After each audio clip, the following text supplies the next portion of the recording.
Hey everyone, thanks for joining us on the Whole Cast. Jack Grimsey alongside Robert Lintott as always for 7500 Whole. And we had no pod last week because of the international break, but after the Swansea game, we're going to talk about that a little bit and preview the Man United match and, really importantly, the QPR match next Tuesday. So, Robert, I guess let's start with Swansea. Yeah, absolutely. I hope you enjoyed your international break. Yeah, I mean, it was nice. We can't all be as lucky as Gary Gardner, who was enjoying the beaches of Dubai, if his Instagram account is to be believed. Yeah, and it looked like Gabby was somewhere. I'm not sure. I couldn't Some figure other out where he one. was either. I saw a couple of pictures, and it looked beach-like, maybe? Yeah, I don't know. Maybe Portugal. I mean, I think the club went there last year during one of these kind of breaks or something. It's not that far, and I mean, because you'd probably be concerned about jet lag if you're going to Dubai. Yeah. We know Gabby loves Miami. That's true. Loves He could have Miami been Heat. there. So, I mean, I guess we'll just touch on Swansea briefly because I mean it was a couple weeks ago, I guess now, honestly, and it was pretty bad. But two things I wanted to bring up is that Swansea just dominated possession, which I mean I think that had to be expected hmm Absolutely. with the way They they came play. in really, really disciplined and really ready for what Sherwood had to throw at them. Yeah, and I don't know, I was kind of surprised when they got rid of Laudrup for Gary Monk, but I don't think you can say that they've dropped off. No, I actually would argue they've maybe improved. I think Gary Monk has done a really solid job there. And I hold nothing against Swansea. I kind of want to see them do well. Yeah, and I think they'll continue to do well mostly because if they can keep selling players like Bunny, they got a ton of money from City, and they're smart with how they spend their money. So I think they'll continue to invest in players like Sigurdsson, who are pretty good, and Liverpool reject John Joe Shelby, who destroyed us last year. But we don't Destroyed need us to talk last about year, that. taking his rage out on Harry Potter against Aston Villa. Yep, Uh, but yeah, our no, Lord. they definitely dominated. They came out and they held us to what we did. As a lot of people pointed out, the midfield battle is where Villa really lost it. Because with our wing players playing the way they were, it was essentially 4 against 2 the whole day. Yeah, I think you can only go with one striker against them. Yeah, I would absolutely agree. And so it didn't end up wonderfully, but you saw a few bright moments in the whole match. Yeah, I wanted to bring up the couple chances at the end. Sinclair went for the wonder goal, hit it with the outside of his boot. I know on Match of the Day or during the match, the commentator was saying maybe he should have hit it with the instep, but if that's just a couple feet lower, it's flying into the corner and fantastic goal. Yeah, and one of those goals that just sort of changes the entire mood. Yeah, and the other one was Gabby shooting straight at the keeper from Benteke's header down, and I mean that was a difficult chance. He didn't really have any time, but I just was thinking that under Paul Lambert, I don't know if Villa create those chances. Yeah, Maybe you're just down 1-0 against Swansea, and it's just your head's down, and it's yeah, just sort down of 1-0 against whatever. anyone, and you just sort of totally lose hope. Yeah, not. I mean, at the end, it looked like maybe we could come back and get a goal. Yeah, absolutely. And it was, I don't know, it wasn't a dispiriting loss. It wasn't like the Stoke loss or the Hull City loss. It wasn't a loss that left you saying, well, shit, we're going down. It was a loss that said, okay, there were some good points there. We got dominated in possession. But overall, Villa had some good moments of play. They looked better than they did at almost any point under Lambert this year. Yeah, so I think it's fair to say there's still some kinks under Sherwood, but it's still looking a lot better than it did just Yeah, 2 months ago. yeah, absolutely. And it's such a breath of fresh air to come into a match and not feel doomed, and to come into a match and see the other team score a goal and not just instantly start writing the recap and go, well, that's over. Yeah, and I don't know, it seemed like the crowd at Villa Park had a lot more energy and positive energy, I guess, for that. And our reporter in the stands, Jim Lilly, said the same thing. She said that the atmosphere was happier than she could remember it in a long time. Yeah, so I mean, even with and just the one goal doesn't really hurt the goal difference so much if you're looking at it from that perspective. But And especially considering what happened to everyone else over that weekend, that they were all one-goal losses, essentially. yeah, Um, it, like I wrote immediately in the aftermath of that match, it sort of makes you think, on the one hand, if you had to lose, that was the weekend to do it. But on the other hand, God, that would have been a great weekend to win. yeah, that's true. I mean, I almost thought Leicester were going to come back and draw Spurs, which that would have been bad. But Yeah, so did I. But thank God for the power of Harry Kane. yeah, Now I hope he gets partially injured for the next week and a half. yeah, just next maybe this match day, this Yeah, Saturday. yeah, exactly. He can play 90 minutes, get a little calf strain that's just going to keep him out for a week. Yep, That's fine. yep. That's all we need. Yeah, we won't have a Spurs preview this week, but we are looking forward to that. A week from Saturday, I guess. hmm Sherwood versus his old club. That'll be interesting. Yeah. Yeah, but I guess we wanted to talk about the sale of the club a little bit. Just asked on Twitter if anyone had any questions, and we had one from Simon Ray at Simon Ray. Any more news on the sale of AVFC? And well, there hasn't been any more news since I guess the international break, which is really the hot time for all the papers to come out and publish stuff about the sale of the club because nothing else is going on. But I did want to recap that, and it's looking like the price is going to be 150 million pounds. Yeah, in almost all the reports we've seen, that has been the one constant amidst all the dreck. And remember, with that 150 million pounds, you get yourself an actual villa in Bodymoor Heath. Yeah, I mean, that's a hell of a deal right there. You get a football club and a house for a small price of 150 million pounds. yeah, very spacious, and On 16 acres of property. I mean it's not quite Paul Lambert's old house, but But yeah, we got the pair of rumors over the weekend, neither of which I put a lot of credit in. But the first said a very vague sounding UK-led consortium looking to buy the club for 150 million. very specific. Yeah, exactly. You know, this is exactly what the newspapers are known for at this time of year. It's the international break. We don't have crap to say. So people are thinking of buying a club. I feel like they pulled this crap out of a hat. Like, oh, this is a UK-based club. This is a UK-based consortium. Yeah, exactly. And it's so vague that there's no way to call them out on it if it turns out to be wrong. Yeah, because there's definitely a UK-based consortium that's interested in buying the club, you know? Just sheer numbers of people, and I don't know. Exactly. The second rumor is that two Americans, one of whom is largely known for his investment work with the Los Angeles Dodgers, are looking at buying the club as well. Of the two, that one has more specifics, and so I like it more, but I also trust it almost zero again. Yeah, it's really hard to put any stock into these just because of how many different ones have come out over. I mean, I guess over the time since Lerner said he's wanted to sell the club. Yeah, and they always follow the same pattern. Here's people who have money and know something about sports. Here's a club that's up for sale. That's why it's so hard to believe, but I know a lot of you probably don't follow Major League Baseball. The Los Angeles Dodgers have had an incredible turnaround in the past 5 or so years, thanks to their new ownership group. Yeah, who's actually cared about putting money into it. And huge amounts of money into that team. They've become one of the biggest spenders in baseball, and they've gone from a team that had a lot of reputation and didn't have a lot of on-field performance to back it up, to a team who are world-known and actually have a really great product to put on the field. Yeah, even if the fans don't get there till the third inning, but yeah, exactly. That's LA traffic. Yeah, that's or just the LA attitude. Yeah. But it's of all the people that I've heard connected, that name, if it actually came true, would be one of the better ones, I think. I still think I would have enjoyed the idea of Mark Cuban, even though he has no idea who the club are. Yeah, I think so, just because you want someone who has a ton of money.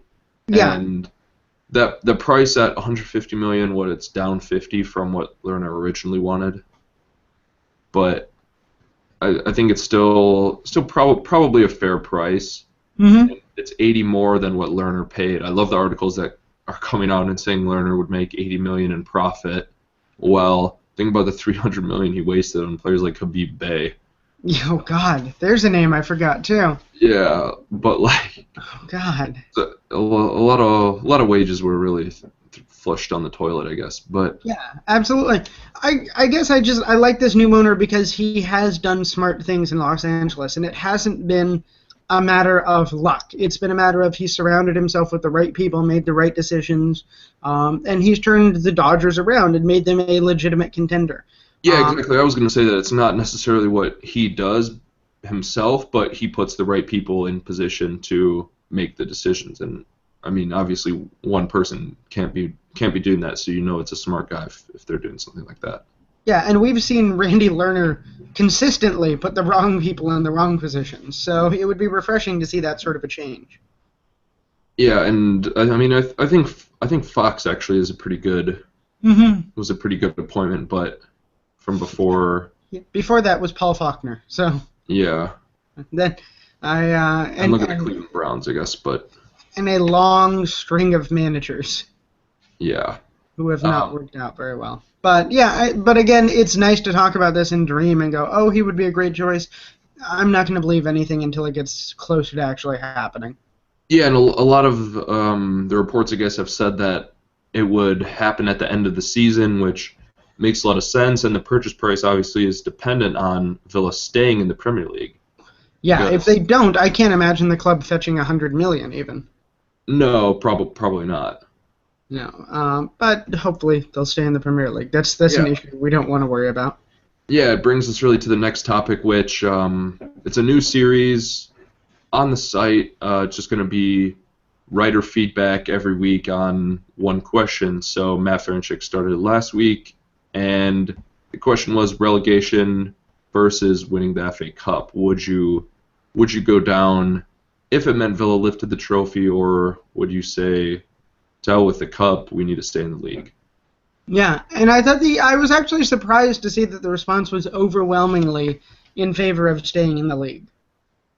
Yeah, I think so too. What do you think? About 80-20? Yeah, somewhere in there. And I agreed. That's what I would have thought, but I figured the split would have been more in the 60-40 range. Yeah, I think so too, just because it's not like winning the League Cup, you know? The FA Cup's much more prestigious than the League Cup. Yeah, it's an actual trophy that, matters and everything. Yeah.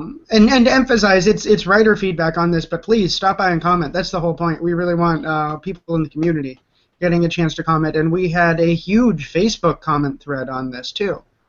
Yeah, there were a lot of comments on the site as well. I think like 15 or so, which I'd say that's a pretty decent amount. But yeah, absolutely. So, and what did you say? I think you went with staying up, right? yeah, I went with staying up. I think maybe a couple years ago, before all these massive TV deals were going through, like even when Wigan won the cup and went down, I would have said, whatever, win the cup. But and then I thought about how, like people say that a cup run is rare, but look at Bradford. They made the run the same year that we did in the League Cup, and they made a deep run in the FA Cup this year. Yeah, And, absolutely.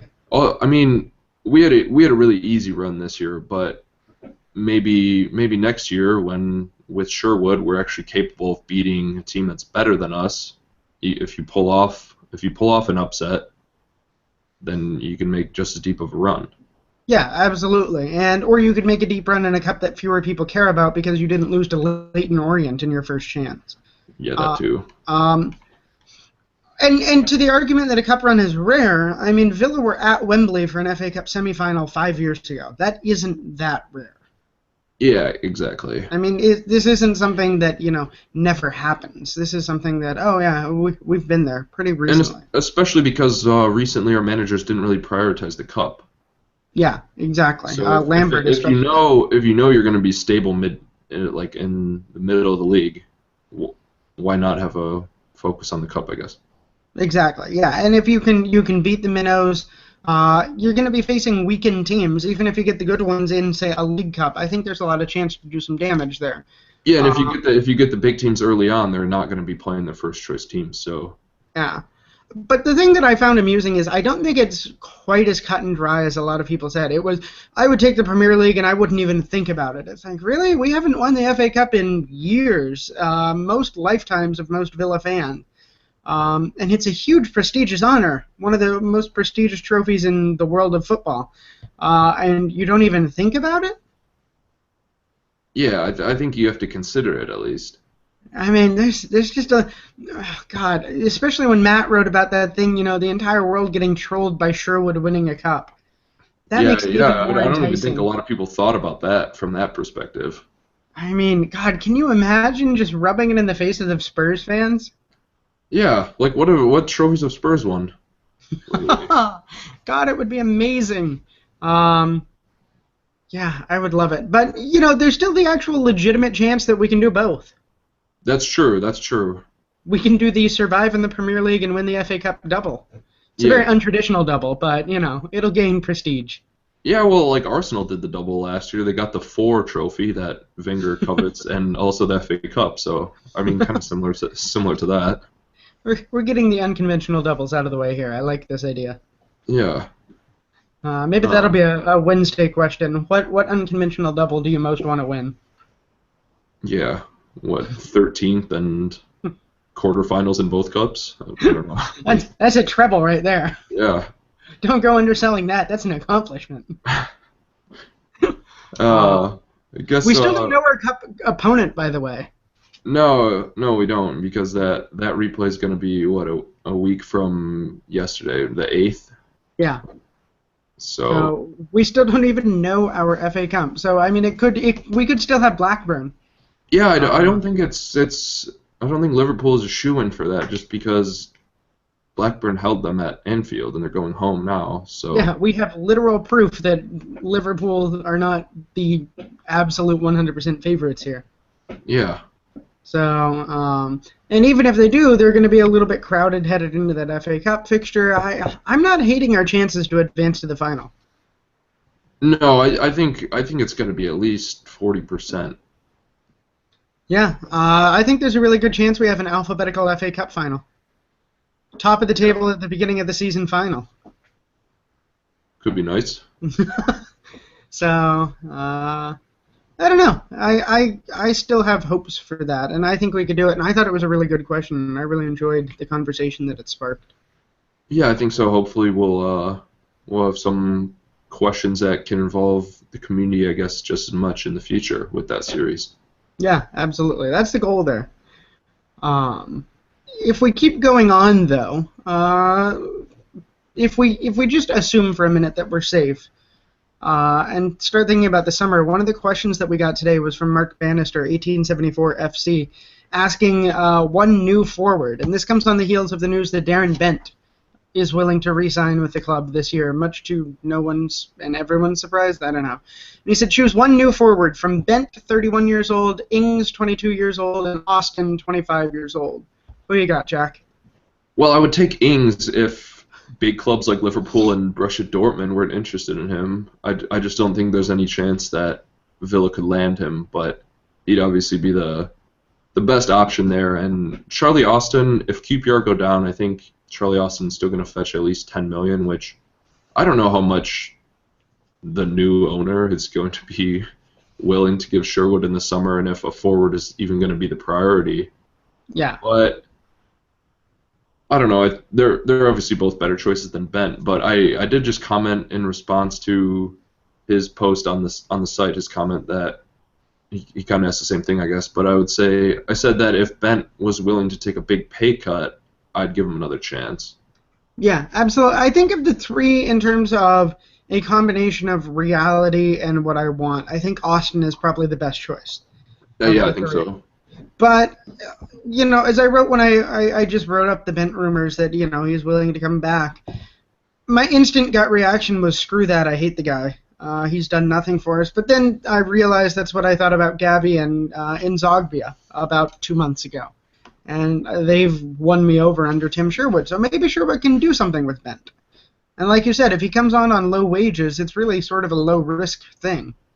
Yeah, I guess the problem is that he probably won't come on low wages because he could either get picked up by a side that gets promoted or someone who's going to be challenging to get promoted. He did mention that he's willing to stick on with Derby too, Yeah. which would make sense. I mean, they've given him a chance, and he's done well there. Yeah, I think so. I think if they come up, that's where he'll be playing next year. Yeah, absolutely, and I wouldn't blame him for it either. Not at all. It's one of those things that if we end up re-signing Bent on decent wages, sure. If we don't, no one's going to be upset. Yeah, whatever. Yeah, exactly. So it was the news that no one expected and no one really cared about for the most part. Yeah, basically. The other lineup question we got on Twitter came from @EthanJGreg, Greg Gregerson on Twitter, asking, should we sell Gary Gardner or could you see him in the lineup next year? I don't know. With the spectacular goals he's been scoring, I don't think it would hurt to have him around. You got to at least give him a chance this year. Mm-hmm. And I think he's a player that could fit Sherwood's system better than Cleverly, depending. I don't know. I don't really see us signing Cleverly in the summer now. I don't know why, but I just think the money could be better spent elsewhere. Yeah, I'm really intrigued about the whole Cleverly situation because at the beginning of the season I said keep him, then he went to junk, and now I'm sort of leaning towards I wouldn't mind having him around. But if we bring in Gardner and he can fulfill that same role, what's the point in having Cleverly? Yeah, I wouldn't mind having him around, but there's just for some reason I feel like we're not going to get him. I don't know why. Yeah, no, that's fair. I can see that too, especially because there's been that rumored link with him and Everton. Yeah, and if he's going to sign somewhere, it'll probably be Everton. But it's really easy to forget since we saw him come out in 2011 for Villa, but Gary Gardner is only 22 years old. Yeah, exactly. He's just been on loan everywhere the past couple years.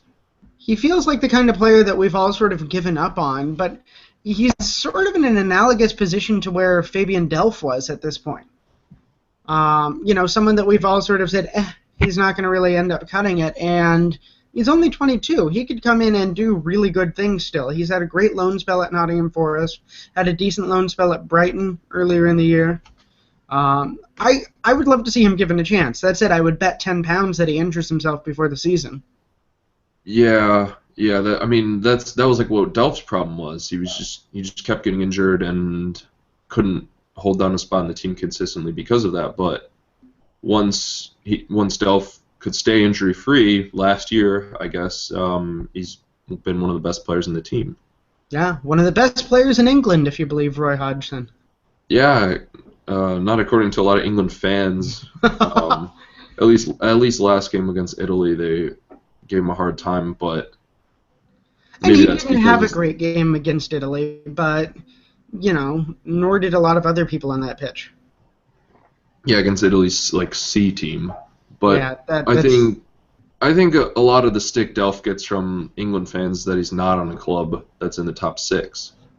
Yeah, that's fair. I'm trying to think of any counter.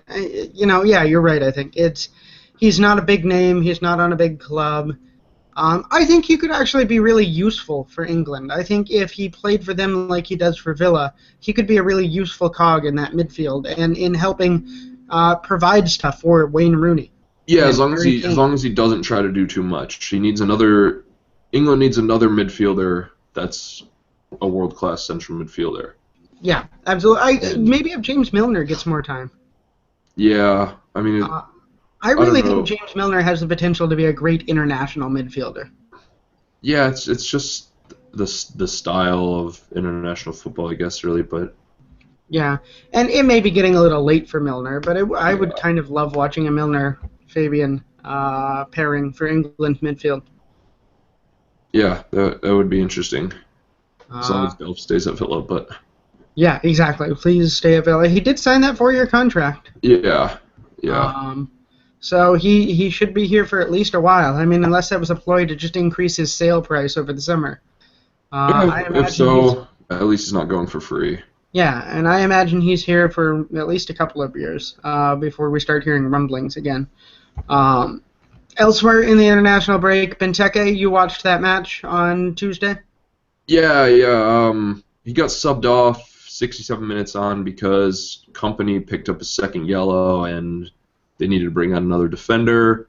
He didn't have the best match, but he did score the previous game against Cyprus. So, Yeah. I mean, take that for what you will.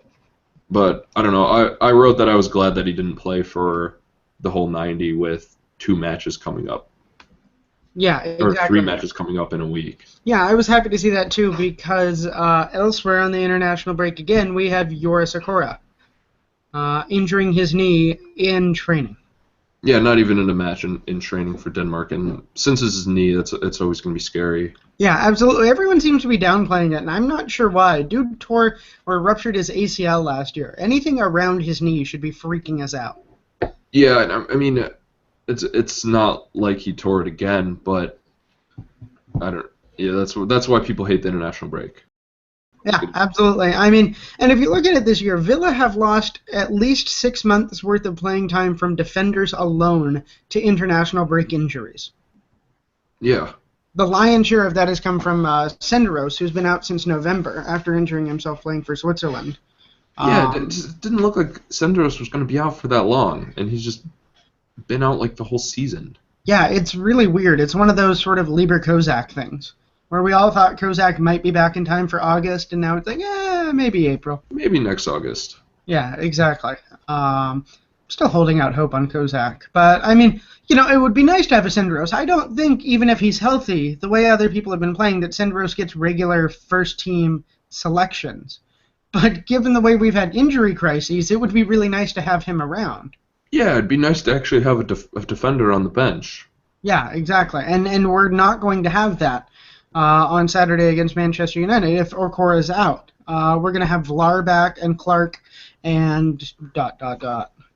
Yeah, remember Sissoko and Richardson still out at left back, which has caused Matt Lowton initially to move over there, but that to me injured. was that was so perplexing because I didn't hear anything of an injury report about Lowton, but there's no other explanation for him missing out on both the lineup and the bench against Swansea. Yeah, he'd been in good form. We didn't see a report that he was late for training and then benched, like what happened with Lambert, and yeah, who knows? Yeah, it was really weird. I have to assume an injury there. Although, God knows with Tim Sherwood, it could just be insanity. Could be. I'm not going to rule that out. Dude is crazy, so... Yeah, but, I mean, stick with Man United in that defender crisis. I mean, we saw Hutton playing on the left last week, or almost 2 weeks ago against Swansea. Mm-hmm. I mean, Bakuna's been good on the right, but against Man United, I think it's going to be more of the same thing with their midfield. Yeah. Because they've just loved to pass the ball around, even if they weren't trying to score. It looks like at times this year. Yeah, absolutely. I think that was actually one of the biggest mistakes in the Swansea match was having Hutton out left and Bakuna out right because Swansea just took it up that left side there. And with Cleverley out, and it just didn't end up working. They needed to do that flip-flop of Hutton for Bakuna. Yeah, I think so. I mean, I don't know why. I mean, when you have only right backs available, it's always going to be a difficult situation, but... I think I wrote it somewhere, or at least I thought it. I don't remember. I would have rather had, from your perspective, I suppose, I would have rather had Bakuna out here because he would have had Clark backing him up rather than Okora backing him up on the other side. And I think Clark is the better defender right now. Yeah. So having that would have made more sense. It's not ideal by any means. I don't think it's a great solution.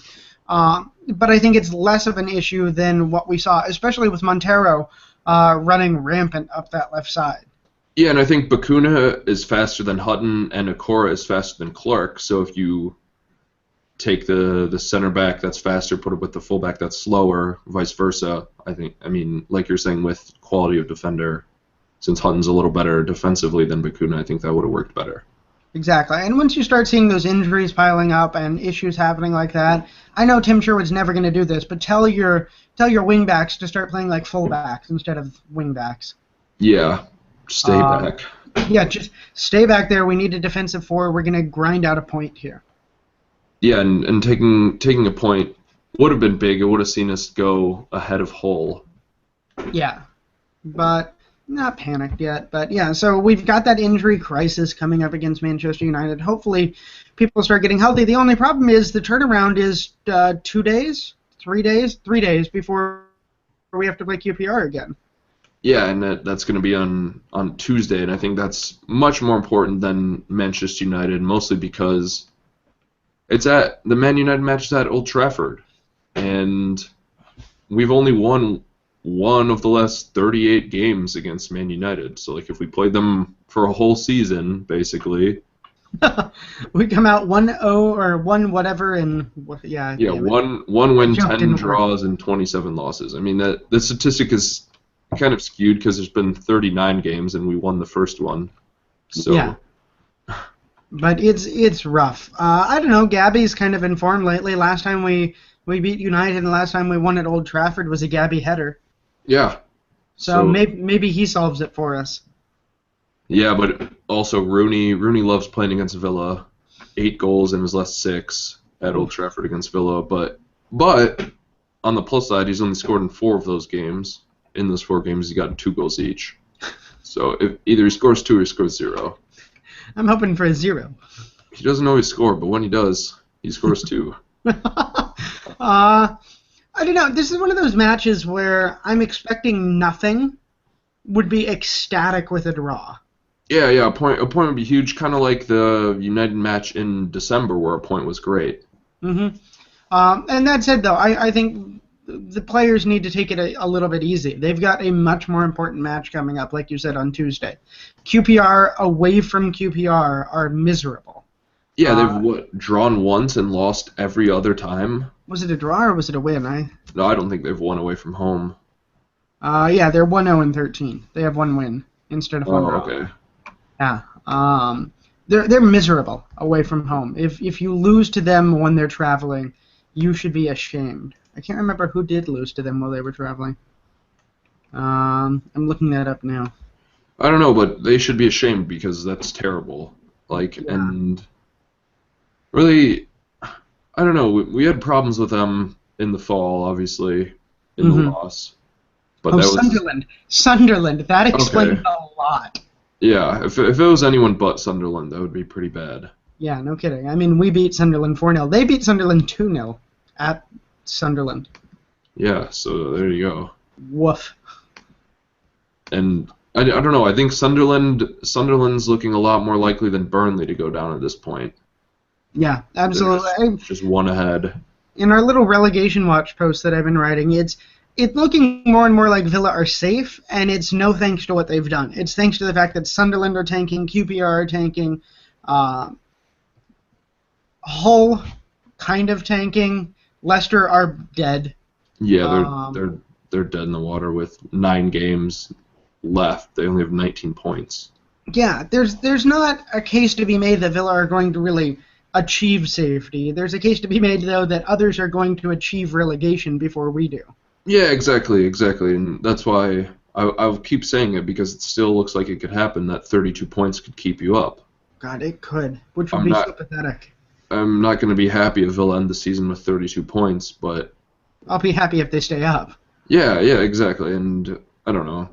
I really do feel like this year, sure. I don't care about the end result other than survival at all. Just stay up and let's reset this thing heading into next year.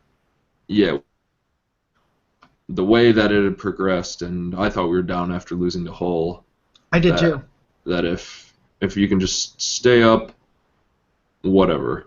Yeah, absolutely. If you're looking for rooting interest this weekend, Leicester City host West Ham. Of course, root for West Ham there. Swansea host Hull. Root for the Swans. West Brom host QPR. So sorry, QPR.